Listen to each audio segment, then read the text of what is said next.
Coucou mes petits, j'espère que vous allez bien. Aujourd'hui, comment réaliser une manche bouffante? Une manche bouffante est une manche qui a des fronces au niveau du haut et du bas de la manche. Et on la retrouve généralement sur les tenues des enfants, également dans les tenues des femmes. Pour nous, dans les chemisiers, les robes, on peut les rajouter partout. Vraiment, ça donne du style et ça apporte du charme aux vêtements. Avec 3 méthodes, je vais vous montrer comment réaliser une manche bouffante, une manche ballon. Ce sont les manches de la même famille, de façon très facile et efficace. Cette manche est uniquement froncée sur le haut. Alors, je prends mon patron de base de manche et je vais déterminer la longueur de ma manche. Pareil, que ce soit une longue manche, que ce soit une courte manche, c'est toi qui décides. Donc, sur un autre papier, je vais prendre mon patron de manche. J'ai à déterminer la longueur de ma manche. Je vais juste recopier le tout comme sur l'image.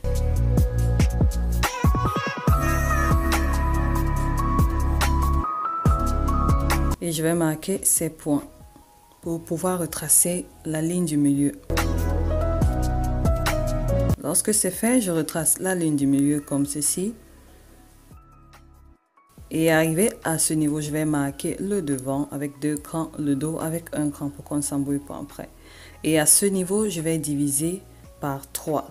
Ça, c'est un patron miniature, donc là, j'ai divisé par 2. Bref, ça dépendra du volume que tu veux. Mais sur ma vraie manche, j'ai divisé par 3. Ici, c'est par 2. Je peux diviser par 2, mais moi, j'ai divisé par 3 sur la vraie manche. Donc, je divise de cette manière. Et je vais couper ces parties de cette façon. En partant vers le haut, parce que c'est le haut qui sera froncé. Donc, je coupe comme ceci, sans toutefois tout couper. J'arrive juste au bout, vraiment vers ces points, pas à travers. Et voilà, je vais ouvrir la manche comme ça et c'est tout cet espace qui va créer les fronces. Sur un autre papier dont j'ai posé la manche et je vais la recopier. Entre temps, je vais regarder les distances. Bon, là, c'est un patron miniature. Il faut faire en sorte que les distances soient égales. Entre 4 cm, 3 cm, ça dépendra de la distance que tu veux. Et au milieu, les distances doivent être égales. Là, j'ai oublié de tracer le trait du milieu comme repère. Je vous conseille vraiment de tracer le trait du milieu comme repère et tracer le tout. Ici, il y a le choix de rallonger à ce niveau, au niveau du haut, pour que ça soit encore plus volumineux vraiment. Et ici, faites les expériences. Et là, je rajoute les valeurs de couture et ce sera OK. Donc là, je vais remettre ma ligne de repère que j'ai oubliée. Ensuite, je vais marquer l'écran de dos et de devant et je vais couper le tout et ce sera prêt. Voici la manche en temps réel. Donc, je vais passer ici à la couture et je vais froncer soit à la main, soit à la machine pour que ça puisse faire des fronces. Et le truc avec ceci, c'est il faut ramener toutes les fronces au niveau du haut de la manche, comme sur le dessin que j'ai montré plus tôt. Au niveau du haut de la manche, plier et coudre normalement sur le corsage et régler les fronces jusqu'à ce que ça suffise, quoi. Donc, la démo, elle sera prochainement dans une autre vidéo où j'appliquerai cette méthode. Ici, nous avons des fronces sur le bas uniquement de la manche. Pareil comme pour le premier cas, je recopie la manche ainsi. Je marque le milieu. Je marque 2 crans pour la manche devant et 1 cran pour la manche de dos. Et ensuite, pareil, le même principe, je vais diviser par 3 sur ma manche réelle. Ici, c'est par 2. Tu peux diviser par 4. Ici, c'est toi qui décides. Vraiment. Donc, pareil, je vais tracer des lignes. Donc, je vais couper du bas vers le haut. Et mes lignes, comme j'ai dit, ça dépend tout de chacun. Tu peux les diviser en 3, en 4. Moi, je prenais des centimètres, 3 cm de chaque côté. Bref, vraiment, je laisse libre recours à chacun ici. C'est le design. Il n'y a pas de... Hein?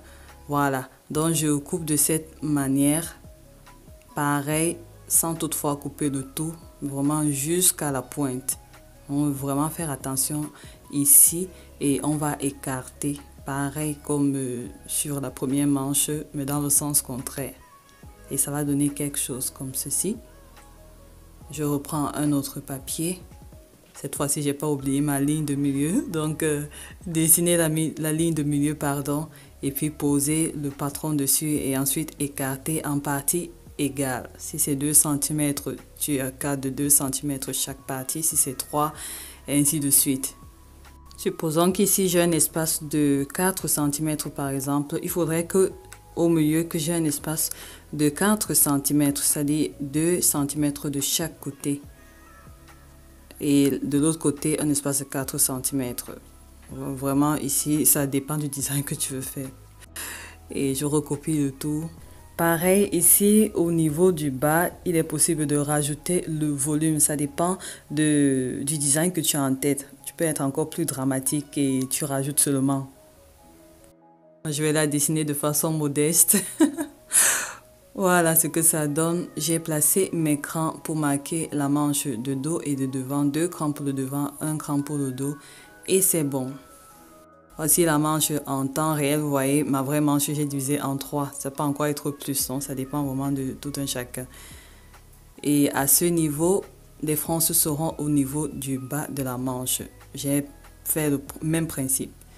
Et je vais froncer comme ceci. Et ici, je vais montrer les finitions. Donc ici, voilà la manche qui sera comme ceci. Et je vais faire le tour de mon bras à ce niveau-là où la manche s'arrête. Et j'ai coupé une bande comme ceci, une bande de 5 cm d'épaisseur. Donc j'ai fait 5 x 2, ça fait 10 cm d'épaisseur. Plus le tour de mon bras, ajouté au valet de couture. Je vais épingler de cette manière, endroit contre endroit. Je vais passer à la machine. Lorsque j'ai passé à la machine, je vais rabattre de cette manière et je vais replier comme ceci. Je vais d'abord faire un petit pli de 1 cm environ et ensuite je vais rabattre de l'autre côté et je vais passer à la machine vraiment au bout. Pas sur la bande, ne pas coudre sur la bande, mais très près de la bande et ce sera OK. Ensuite, pour la monter, je me rassure que la partie devant sera montée sur la partie devant parce qu'il ne faut pas s'embrouiller ici. C'est pour ça qu'on met l'écran et tout. Donc là, je prends le milieu, endroit contre endroit, et je vais juste les rassembler. Vraiment, j'ai des vidéos sur comment monter une manche. Il faut aller regarder. Je vais laisser le lien en barre d'infos. Et pareil de l'autre côté. Et je vais passer le tour à la machine.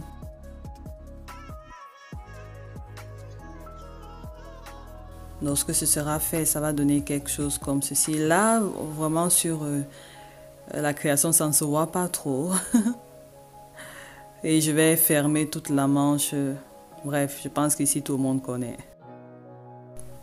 Voilà, ça donne quelque chose comme ceci. C'est pas trop visible, mais bon. Comme le tissu n'est pas uni, donc voilà.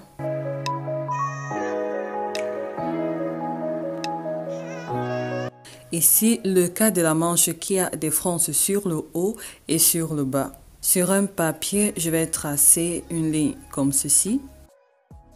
Ensuite, je vais prendre ma manche de base et je vais juste rajouter des centimètres en plus sur la manche. Vraiment, c'est tout ce qu'il y a à faire. Et ici, les centimètres dépendront de tout un chacun. Par exemple, si je décide de rajouter en plus, disons, 15 cm en plus, ça me fera 7 cm et demi de l'autre côté et 7 cm de l'autre côté. Donc, je vais diviser par 2. Si je décide d'ajouter 20 cm pour l'effet ballon ou l'effet bouffante, je vais rajouter 10 cm de chaque côté. Bon, là, c'est le patron miniature. Je rajoute 5 cm de chaque côté. Donc, je vais rajouter 10 cm sur la manche, ce qui me fera un total de 5 cm de chaque côté de la ligne. Voilà, ces 5 cm là. Et de l'autre côté, je vais faire pareil. Vraiment, ici, libre recours à chacune. Tu rajoutes comme tu veux. Si tu la veux drama, drama queen, drama girl, rajoute seulement. Et maintenant, je vais me servir du milieu de ma manche. C'est elle que je vais placer comme ceci. Ah, il faudrait avoir déterminé la longueur de la manche et tout. Vraiment très important. Donc, je vais épingler comme ceci. Et c'est le milieu de ma manche de base qui sera placé à ce niveau. Vraiment comme sur l'image. Et redessiner comme ceci sur le bas également. Et pareil de l'autre côté pour redessiner le devant de la manche. Je place à ce niveau et je redessine. Là, je vais marquer l'écran. Comme ceci, voilà. Je vais rajouter les fronces à ce niveau. Et puis, je vais retracer le dos. Pareil ici, il est possible de rajouter sur le haut là-bas pour que ça fasse encore un autre effet. Vraiment, ici, c'est la liberté.